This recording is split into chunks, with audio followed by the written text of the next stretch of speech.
আপনাদের যাদের ফোন মাঝে মাঝে হ্যাং হয়ে যায়, গরম হয়ে যায়, আজকের ভিডিওটি ভাই তাদের জন্য।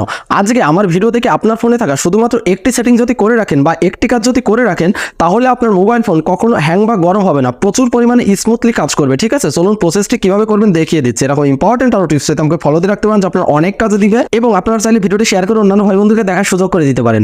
শুরুতে আপনার ফোনের ক্রম ব্রাউজারে প্রবেশ করবেন। ক্রম ব্রাউজারে প্রবেশ করার পরে এই যে উপরের দিকে দেখুন ত্রিপল ডট রয়েছে, এই ত্রিপল ডটের এখানে জাস্ট একবার ট্যাপ দিবেন।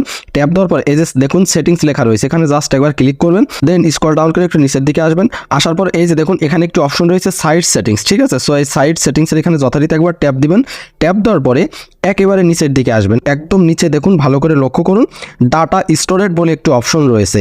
সো এই যে ডাটা স্টোরেজ, এখানে জাস্ট একবার ট্যাপ দিতে হবে। দেন আপনি এ যাবত আপনার ইন্টারনেট ব্রাউজারে যত কিছু সার্চ দিয়েছেন সমস্ত কিছু কিন্তু এখানে চলে আসছে। ঠিক আছে, চলে আসার পরে এই যে দেখুন ডান দিকে দেখুন ভালো করে লক্ষ্য করুন, এখানে কিন্তু একটি নির্দিষ্ট জায়গার পরিমাণটাও এখানে খেয়েছে, যার কারণে এই যে দেখুন আমি রেড মার্ক দিয়ে দেখিয়ে দিচ্ছি, যার কারণে আপনার ফোনটি কিন্তু অনেক সময় হ্যাং কাজ করে, স্লো হয়ে যায়।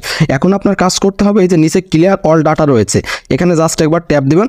ট্যাপ দেওয়ার পর এই যে ক্লিয়ার রয়েছে, এই ক্লিয়ারে জাস্ট একবার প্রেস করবেন, তাহলে কিন্তু এখান থেকে সমস্ত ডাটাগুলো ক্লিয়ার হয়ে যাবে, যার ফলে আপনার ফোনটি এখন প্রচুর পরিমাণে ফাস্ট হয়ে যাবে, স্মুথলি কাজ করবে, কখনো হ্যাং বা কখনোই গরম হবে না।